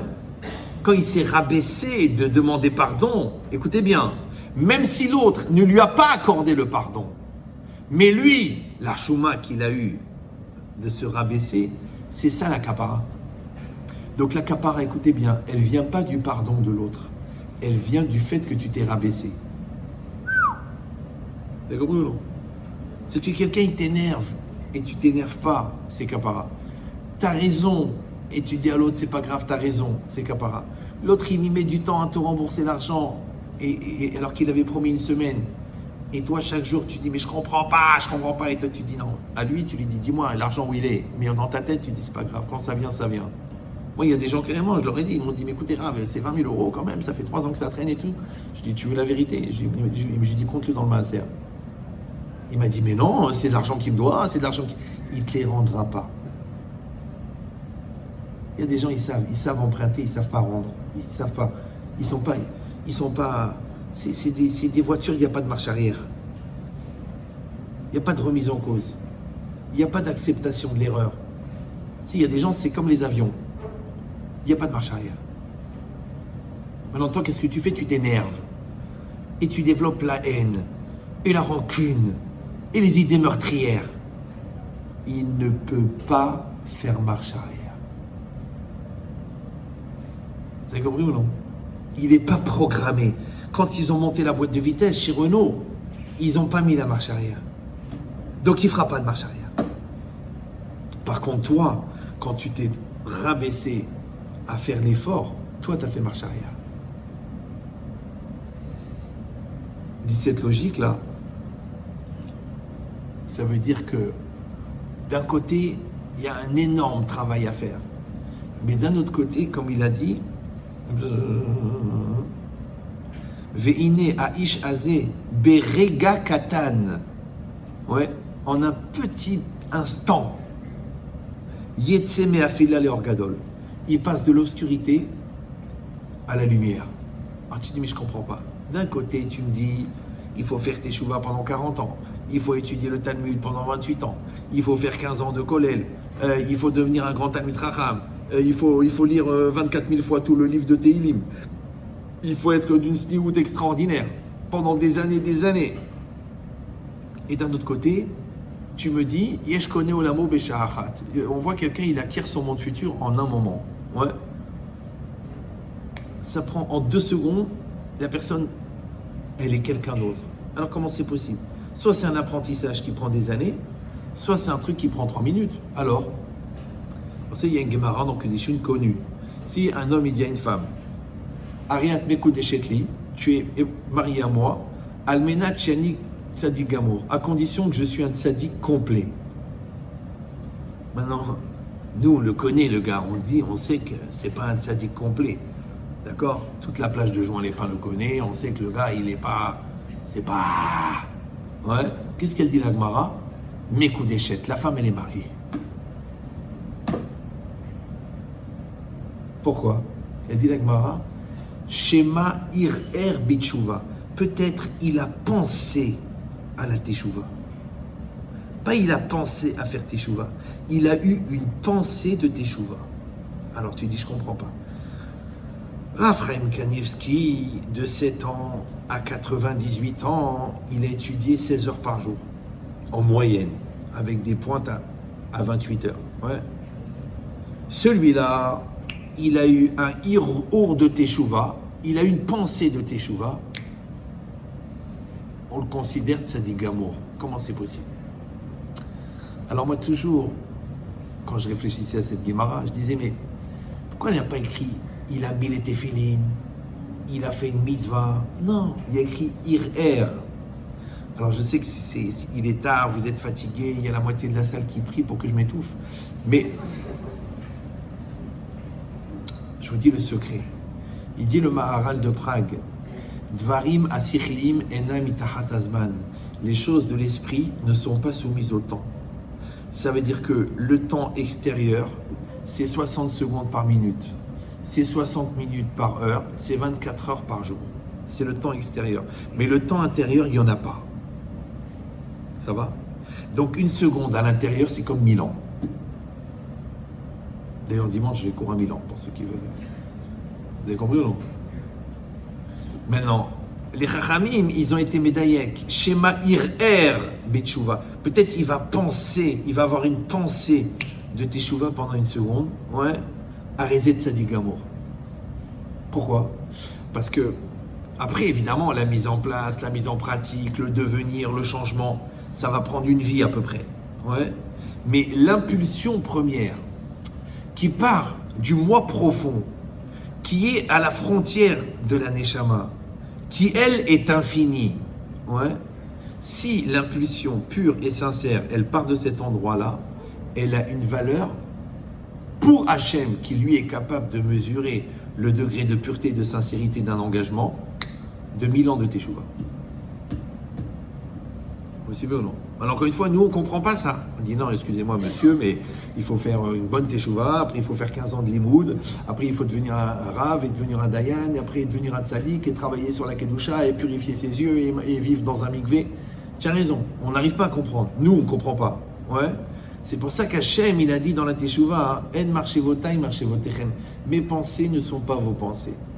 C'est-à-dire qu'Hachem, il a une manière de juger, heureusement pour nous, différente de la nôtre. Ouais. Hachem, il peut accepter la teshuva sur un viol. Un gars, il a violé. Il a violé une petite fille de 8 ans. Nous, qu'est-ce qu'on dit? Il faut qu'il meure cette semaine. Et à titre posthume, on ira sur sa tombe pour lui accepter la mehila. Mais d'abord, il meurt. D'après la Torah, si le gars il fait une vraie teshuva, ouais, il peut être hayav mita, mais il va faire une vraie teshuva, sa teshuva est acceptée. Tu dis, mais je comprends pas. Mais c'est normal que tu comprends pas, puisque en marchevota et marchevotechem. Ah, tu as découvert que tu n'es pas Dieu, c'est bien. Non, il y en a qui sont choqués de ne pas penser comme Dieu. Je vous rappelle qu'il y a 2000 ans, il y en a un qui a essayé, il a eu des problèmes. Nous ne sommes pas Dieu, il faut accepter. Ouais, déjà t'es pas le Hazonish. T'es pas vexé, non? T'es pas Rabbi Akiva Eiger, t'es pas vexé? T'es pas Rabbi Yochanan Ben Zakkai, t'es pas vexé? Donc si t'es pas Dieu, ça devrait être acceptable. Ça s'appelle Rega Katan. Ouais, 1/10 de seconde, il s'est passé quelque chose. Et si vous allez dire, bon, c'est très joli, c'est poétique, ça répond aux mots. Non, Rav Dessler, à la fin des Yamim Noraim, la période de Rosh Hashanah, Kippour, Aseret Yom Teshuvah, il dit, écoutez bien, 30 jours de Slichot, 2 jours de Rosh Hashanah, 10 jours de Teshuvah, une journée de Kippour, à pleurer, à regretter, à jeûner, à souffrir, à crever. Écoutez bien, il dit, si dans tous ces 40 jours, tu as 1 seconde de Teshuvah, pour cette année, ça valait la peine. Alors les gens ils disent, bon, mais j'espère avoir plus. Mais JG, ça veut dire jeune jbeb. C'est pas que c'est déjà pas mal, c'est que pour avoir 1 seconde de Teshuvah sincère, il faut ces 40 jours-là. T'as compris? Avec la prière, avec la teshuva, avec la remise en cause, avec les slichot, ben, adam, alech. Il faut, c'est-à-dire c'est une recette. Vous avez compris ou non? C'est un système. Une fois, j'ai vu une vidéo, le mec, il était champion du monde des omelettes. La vérité, j'ai pas compris. Tu mets 3 œufs, le mec, il te montre, il dit, je vais faire l'omelette qui m'a fait gagner le championnat du monde. Le mec, c'est un chef cuisinier français, il fait une omelette. C'est une omelette de champion du monde. Tu dis, attends, alors non, parce que pour faire une omelette, il faut casser des hommes. Et pour faire une femmelette, il faut casser des femmes. Ouais. Et j'étais choqué, j'ai dit quoi, les mecs, ils se réunissent, ils fixent des critères, ils se mettent à 5000, ils filment le gars, ils mesurent, après ils prennent la lonctuosité, la couleur, la fraîcheur. C'est une omelette.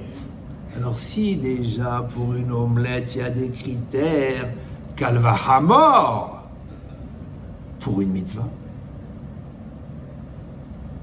tu vas être champion du monde des téphilines, toi. Vous avez compris ou non? Ça s'appelle Or Gadol, parce que rappelez-vous qu'est-ce qu'il a dit. C'est le Sha'arei Teshuvah. Il n'y a pas un mot en trop. C'est pas de la littérature, c'est pas Mauriac. Chaque mot qu'il a dit, il est nécessaire. Il dit Ve'ine ha'ishaze berega katan. Et voici que cet homme-là, qui a fait tout ce qu'on a dit jusqu'à maintenant, qu'est-ce qu'il a dit? Berega katan, dans un temps très court. Yetse mi afela, il va passer, il va sortir de l'obscurité, les or gadol, à une grande lumière. Alors il y a un Rav Dessler, extraordinaire. Il dit comme ça que or, pirouche, Pechinat Giloui, c'est quoi la lumière? En vérité, c'est le principe de dévoilement. Bon, là, comme il est très très tard, je ne peux pas vous faire tout le développement. Donc, si vous voulez, vous écouterez le cours sur la lumière. Et j'ai fait un cours là extraordinaire, Motzei Shabbat dernier, je ne sais pas, j'avais dormi l'après-midi, à New York. Il s'appelle La lumière, la volonté et l'homme. Non, l'homme, la lumière et Hachem, et Rosh Hashanah. Écoutez-le vraiment, c'est pas parce que c'est moi qui l'a fait, mais franchement, il est très. D'ailleurs, j'ai marqué dans le commentaire, j'ai marqué balèze. Donc, même si tu as étudié 15 ans au collège, tu vas voir que tu auras du mal à l'absorber. Mais il y a une partie dont on a besoin, qu'en vérité, la lumière, c'est pas comme la lumière que nous on connaît, qui est claire. La lumière, c'est une notion de dévoilement. D'accord? Ça veut dire qu'avant la lumière, il y a l'obscurité. Alors, c'est quoi l'obscurité? C'est quand la matière n'est pas organisée. Comme ça, il explique Raphaël Friedlander. Ouais? Pourquoi? Parce que, voilà, ce verre, vous le voyez ou non? En résumé de résumé, vous le voyez. Pourquoi vous le voyez? Parce qu'il capte la lumière. Cette lumière, elle se reflète sur le verre et elle part dans votre fond d'œil. Et votre fond d'œil, il interprète ce paquet de lumière sous la forme culturelle d'un verre. Oui, non, vous n'êtes pas obligé d'être d'accord, mais ça va vous prendre les prochaines années pour le contredire. Ok.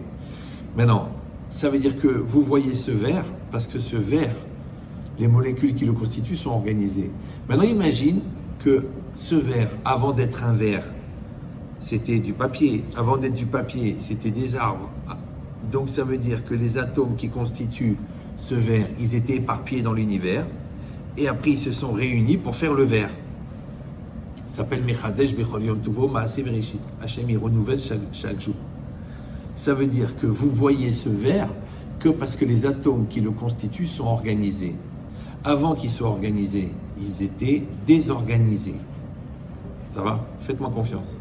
Il dit le Raphaël Friedlander, très religieux, il aurait pu habiter à Lyon. Il a dit la matière non organisée, on l'appelle Rocher. C'est ça l'obscurité. C'est-à-dire que quand c'est marqué Vechocher al penete homme, que l'obscurité recouvrait tout l'abîme, ouais, sur la face de l'abîme, c'est ce qu'il y avait juste avant. Et juste après, c'est marqué Vayomer Elohim Yehi Or, que la lumière soit. Maintenant, il y a 1 million de commentaires de ce passouk, mais je vous prends juste ce point-là dont on a besoin. Il dit il y avait l'obscurité, d'accord. Et ça, c'est quoi? C'est la matière non organisée. Donc, c'est les atomes en fusion qui n'ont pas de forme. Quand Hachem il a dit Vayehi Or, en vérité, c'est pas qu'il a créé la lumière, c'est qu'il a organisé la matière. Ouais, parce que la matière, elle est faite à 100% d'énergie, et l'énergie, c'est le Ratson Hachem, il dit le Rav Munk.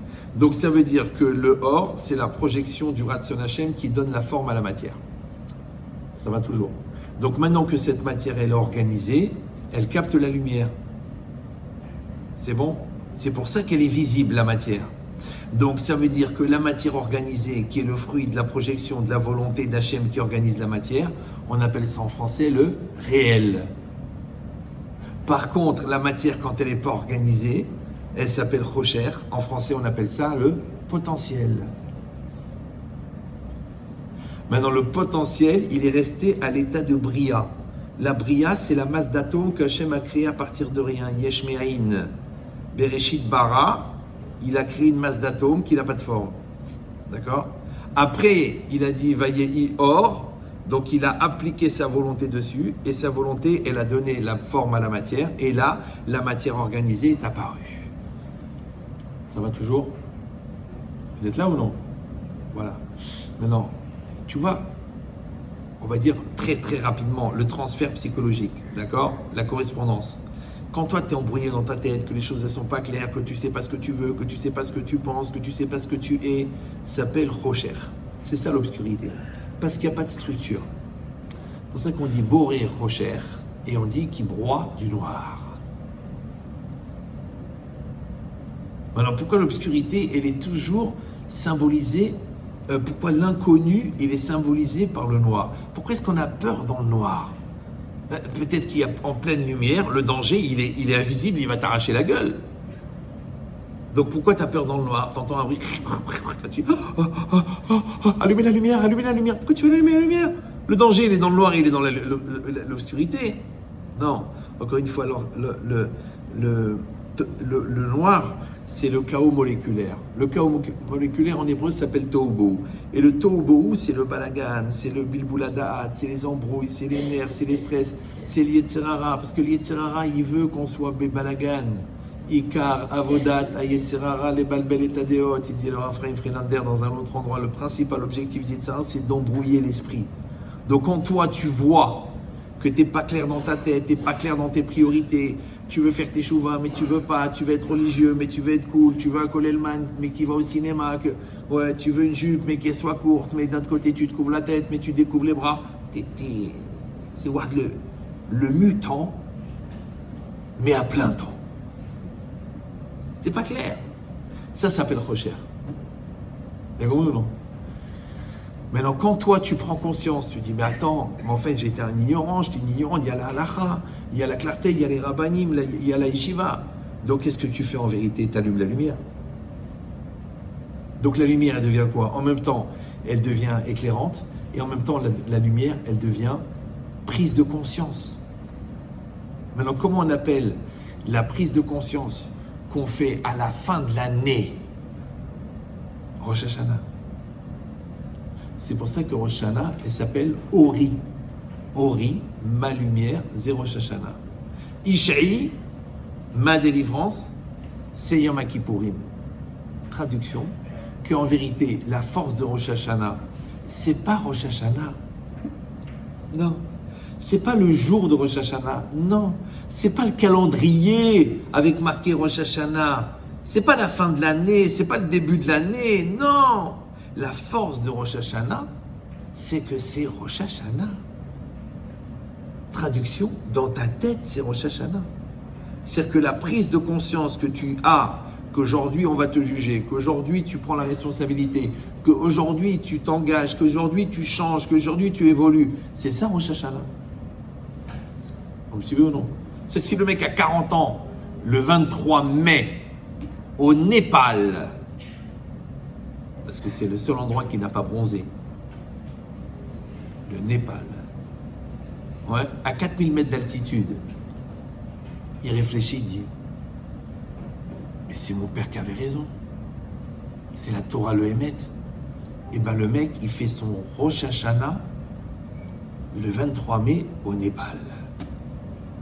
Moi j'ai vu des gens en boîte de nuit, la boîte la plus branchée de Los Angeles, ils ont rencontré une folle qui était prête à tout.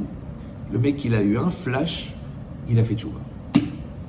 Toi, tu dis non, et à Yerushalayim, au Kotel, la lumière, la puissance, la pureté de la ville, les tzadikim, Rabbi Shimon Bar Yochai, Rabbi Meir Balanes. Et le mec, il a fait tchouva. Non, chreda, le fond. Pourquoi? Parce que pour remonter, des fois, il faut toucher le fond. On ne peut pas aller plus loin dans la chala. Il est remonté. Une fois, un gars, ici à Lyon, un gars, il m'a raconté, il y a au moins 25 ans, à l'Yeshiva Pinto. Le mec, il m'a raconté, il m'a dit, écoutez, Rabben Chetrit, bon, moi, je lui dis, comment vous appelez? Il m'a dit, Racha Ben Racha. C'est un nom qui est rare. Hein. Bon. Et je lui dis, alors, qu'est-ce qui se passe? Il me dit, bah, écoutez, moi, j'ai fait un cours, bon, et dans le cours, j'ai raconté une histoire de Baba Salé. Cette histoire, je la raconte jamais dans ce cours-là. Le mec, il vient voir, il me dit, écoutez, je voulais vous dire que moi, bon, j'étais Ashkenaz Goy, j'ai fait Teshuvah, j'ai fait 12 ans de limoud, Kolel, Baba Dada. Après, j'ai tout lâché. Je suis devenu psychologue, je sais pas quoi. Les Goyotes, les Treloedot, le Taref, le Homar, le Shérif, enfin tout quoi. Omar Sharif. Et il a dit la vérité, tout ce que vous avez dit dans le cours, je le connaissais. Il a dit, mais l'histoire de Baba Salé, elle m'a cassé en 4. Je vais revenir à la Teshuvah. Maintenant, moi, je ne sais même pas pourquoi j'ai raconté cette histoire dans ce cours-là. D'accord? Maintenant, on parle, le mec, il me raconte. Il m'a dit, je vais vous dire, vous savez, je suis un mec un peu spécial. Je dis, ah bon, qu'est-ce qui s'est passé? Il m'a dit un jour, dans une de mes tribulations de Touma, comme j'étais psychologue, donc j'arrivais à manipuler les personnes. Donc j'ai trouvé une très très belle jeune fille qui était un peu fragile psychologiquement et on a mis les choses à plat. Et donc on est arrivé au moment de superposer les idées et elle était entièrement déshabillée et moi j'étais allongé sur elle et c'était le moment de faire l'acte. Il me raconte le gars, écoutez-moi bien, il m'a dit Rabben Chetrit, je suis très cartésien, j'ai rien fumé, je vais vous raconter ce qui s'est passé. J'étais sur elle et au moment de faire l'Avera, écoutez bien, le visage de ma grand-mère qui est morte à Auschwitz et qui avait insisté pour garder son kissouille roche dans la chambre à gaz, toute nue, elle a dit je garde le kissouille roche, et elle est apparue devant moi au moment où j'allais faire cet acte avec cette femme-là. Elle m'a regardé avec un regard méchant, genre moi je suis morte à Auschwitz et toi tu te pollues. Il m'a dit, j'étais allongé, il m'a dit c'est impossible physiquement. Il m'a dit mon corps, il a été soulevé et jeté à 3 mètres sur le mur qui était derrière. C'est que le mec, comme s'il était allongé sur une catapulte. Ah, vous avez compris ce que je dis ou non? Bon, vous n'êtes pas obligé de me croire. C'est pour ça qu'on prend des antiseptiques. Mais moi, le mec qui me l'a raconté, et moi, Béhémet, je le crois. C'est que le mec, il a une grande neshama. Malheureusement, il a aussi un grand Yetzirah. Ouais, donc il était dans le Rocher. Il a été très loin. Ouais, mais il a un potentiel de lumière extraordinaire. Il a été tellement loin qu'il a été chercher sa grand-mère de Auschwitz. Elle est revenue alors qu'elle était tranquille là-haut, là-bas, avec les tzadikim. Elle l'a soulevé, le gars. Elle l'a soulevé. Le mec, il m'a dit, Rav Ben Chetri, c'est impossible. J'ai même pas mis les mains sur le parterre pour m'appuyer. J'étais allongé sur elle et mon corps, il est parti en arrière. Une force qui m'a plaqué contre le mur. D'ailleurs, j'ai eu mal au dos pendant une semaine tellement c'était fort. Ouais. Tu sais comment ça s'appelle ça? Ça s'appelle Mi Afela les Orgadol. De passer d'une grande obscurité à une grande lumière. Maintenant, on a dit Rosh Hashanah, il s'appelle Ori. Ça veut dire que le principal objectif de Rosh Hashanah, c'est la prise de conscience. C'est de se sensibiliser. C'est-à-dire que toute cette période, là maintenant, d'aujourd'hui, demain, après-demain, les jours, les Shabbats qui vont passer, c'est du temps qu'on doit prendre pour se clarifier, pour s'analyser, pour faire une mise à jour de nos mitzvot, pour regarder comment on met les téfilines, comment on se couvre la tête, comment on étudie la Torah, comment on fait la prière, comment on fait la Hamida, comment on fait le Kriyat Shema. Ouais.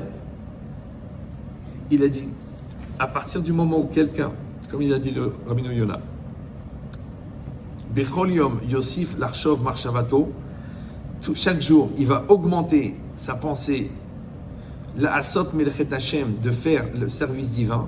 Donc tous les jours, il va y penser pour améliorer.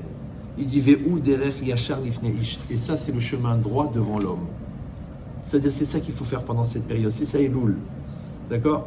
Donc quand on dit que Elul, c'est le moment où le roi est dans le champ, que Elul, c'est le moment de proximité, ouais, Rav Dessler, il dit, mais la proximité d'Hachem, elle est parce que pendant cette période-là, il a proposé dans le calendrier d'être plus proche, ou alors, c'est qu'en vérité, la conscience que tu as, que tu vas avoir rendez-vous avec lui à Rosh Hashanah, ça le rend proche. C'est comme les gens qui sont un peu légers sur la comptabilité, sur les factures, sur les chiffres, sur les bilans, ils sont très légers. Mais le jour où ils reçoivent la date de la visite du contrôleur fiscal, d'un seul coup, ils appellent le comptable, refais-moi tous les comptes, justifie-moi les chèques, essaie de m'enterrer la bar mitzvah dans les frais de la société. Pourquoi? Tu dis, il a pris conscience, il a un réflexe de civil, d'honnêteté. Non. Il a le contrôleur fiscal, Jean-Michel Lamort. Il va venir avec 3 loupes et 6 scanners. Il va te nettoyer chaque souche de chèque. C'est quoi ce truc? C'est pourquoi tu as dépensé? Pourquoi c'était tellement cher? Où est la facture de ça? Où est la facture de ça? Et toi, tu trempes, tu allumes des veilleuses. Toi-même, tu deviens une veilleuse. Pourquoi tu as peur? Alors réfléchis. Si déjà, tu as peur parce que tu dois rendre des comptes à une institution d'État qui s'appelle les impôts, alors tu sais qu'à Rosh Hashanah, tu vas rendre des comptes à une institution universelle qui s'appelle le bon Dieu. Maintenant, encore une fois, tu peux en faire une prise de conscience paralysante, angoissante, tétanisante, t'es comme ça. Ouais. Ou alors, tu dis, écoute, la vérité, j'ai un mois, je vais m'asseoir, je vais me poser, je vais scanner mes mitzvot, je vais regarder où j'en suis, ce que je fais pas, et je vais changer. Et c'est pas grave. Et si quelqu'un va dire, oui, mais attendez, c'est ce jour-là qu'on décide de la vie et de la mort, c'est ce jour-là qu'on décide de la maladie et de la santé, c'est ce jour-là qu'on décide de la parnassa et de la pauvreté, alors c'est dur, c'est dur. Alors je rappelle, pour ceux qui n'ont pas remarqué, que Rosh Hashanah, c'est Yom Hadin, c'est le jour du jugement. Et vous savez qu'on le fait tous les ans. Vous êtes au courant, non? Normalement, on devrait naître, Nia, comme ça, Baha, faire la bar mitzvah, bar mitzvah, non. Après, et puis vivre toute notre vie, des mitzvot, des averot, des mitzvot, des averot, des mitzvot, des averot, et la veille de la mort, convocation, tribunal. Alors, Maurice, qu'est-ce que tu as fait de ta vie? C'est comme ça que ça devrait se passer, non? Pourquoi on fait Rosh Hashanah tous les ans?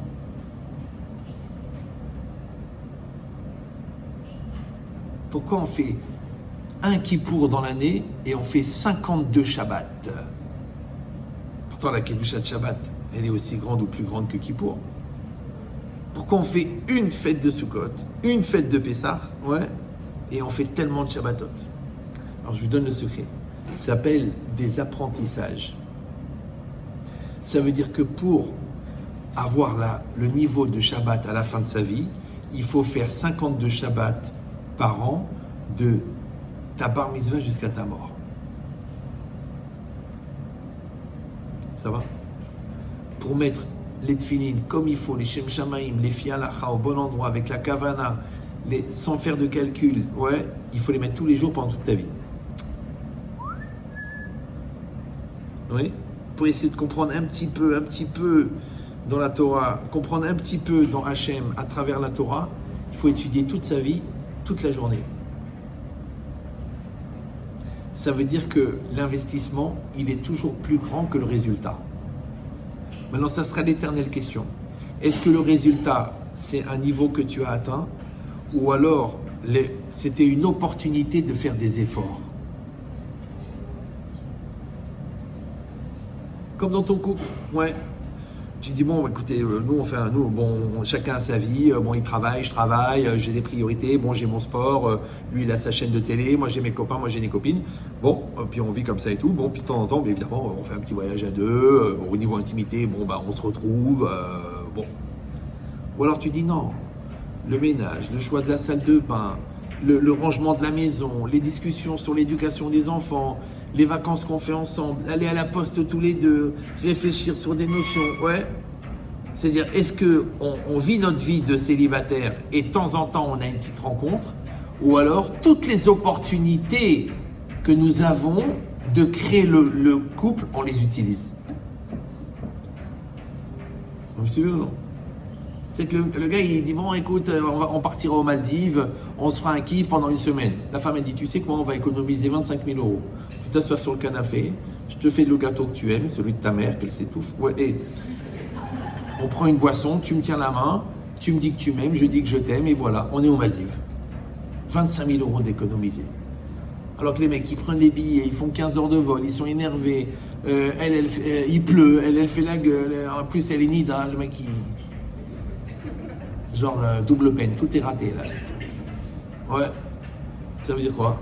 Ça veut dire que c'est pas les circonstances. C'est ce que tu fais avec. De la même manière. Maintenant toi, tu es à la synagogue. Tu es là. C'est pas évident. Ouais. Bon, t'as ton copain, il vient. Il commence à te parler. Bon, lui, il parle que pendant le Kaddish. C'est un spécialiste. Il attend la Hazara pour commencer à parler. C'est une épreuve pour toi. Parce que toi, tu ne veux pas lui faire la honte. Deuxièmement, c'est lui qui t'a aidé à trouver ta femme, donc il vient de parler et tout ça, et tu ne sais pas comment faire, tu es embêté. Mais lui, c'est un PAC, c'est un piège. Alors, tu parles pendant le Kaddish? Ou non? Alors, tu fais... Tu dis non, mais ça, on parle tout bas, on ne va pas déranger les autres. Aujourd'hui, c'est ton Nisayon, c'est le Kaddish. Tu sors dehors, paf, il y a une toftofa à moitié nue. Tu tournes les yeux, tu tournes la tête, ou tu dis, bon, ça coûte rien, ça augmente la culture. Après, l'autre, il vient, il te dit, tiens, j'ai un lachonara sur ton beau-frère, ton ex, qui a jeté ta sœur et tout ça. Tu l'écoutes ou lui dis, excuse-moi, j'écoute pas, tu te barres en courant. Après, tu arrives au bureau, le mec, il dit, écoute, voilà, j'ai un truc à faire, je te propose, fausse facture, fausse embrouille, fausse déclaration, on a un prix de folie, c'est la société TDC. Tu connais le TDC? C'est tombé du camion. C'est impossible de trouver meilleur marché. Ouais. c'est pas grave, restez concentrés, c'est un petit lié de ça c'est rien. Une fois j'ai fait cours, il y avait 2 chiens dans la salle. Il fallait sauter une fois. La lumière s'est éteinte. On a continué à faire le cours. Donc c'est quoi l'idée? L'idée, vous avez compris qu'on va arriver à Rosh Hashanah. Maintenant, on va arriver par rapport aux efforts qu'on a fournis pour.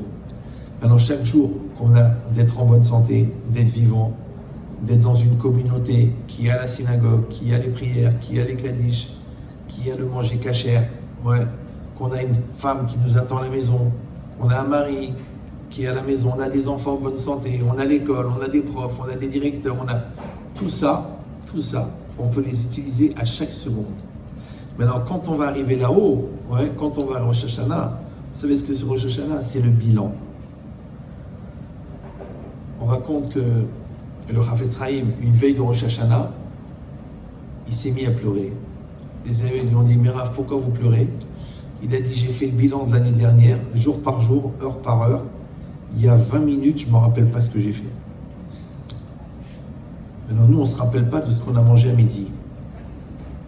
On ne sait pas la Gemara qu'on a étudiée avant-hier. Mais lui, il y a 20 minutes qu'il ne se rappelait pas. Sur un an. Encore une fois, ce n'est pas pour nous complexer. Parce que moi aussi, je vais me pendre. Non, l'idée, c'est simple. Ce que tu vis avec intensité, tu ne l'oublies pas. Donc, ce que tu oublies, c'est que tu as vécu au 2e, 3e, 4e degré. Ce que tu as survolé. Parce qu'on se rappelle du carrelage de la maternelle et on ne se rappelle pas de la station où on a été pendant l'été. Parce qu'à l'époque, tu étais en hypersensibilité, tu as tout capté, d'accord? Alors que là, tu t'en foutais d'être là ou là, qu'est-ce que ça change? Tu es aux Deux Alpes ou tu es à l'Alpe d'Huez? Tu t'en fous. Maintenant, quand tu t'en fous, tu survoles. Mais quand tu es à fond dedans, tu es à fond dedans. Il dit, il faudrait qu'on soit capable d'être à fond dedans dans chaque chose pour essayer de tirer le maximum. Maintenant, pour pouvoir, écoutez bien, demander pour l'année prochaine une année intense, une année de bonheur, une année de santé, une année de pureté, une année d'élévation, une année de travail, une année de shalom, une année de santé, il faudrait qu'on en ait quelque chose à faire. Mais si l'année dernière, tu l'as vécu avec la tête en l'air, pourquoi le lendemain de Rosh Hashanah, d'un seul coup, tu vas être concentré? Comment ça s'appelle? La lumière. En français, on appelle ça une prise de conscience. Maintenant, encore une fois, la prise de conscience, c'est la teshuva. Et la teshuva, c'est un process. Rappelez-vous, Yachzor B'Teshuva, il va faire teshuva. Avant cela, il va être dans Vaïchana, il va se mettre dans un esprit de soumission. Avant cela, il va entendre.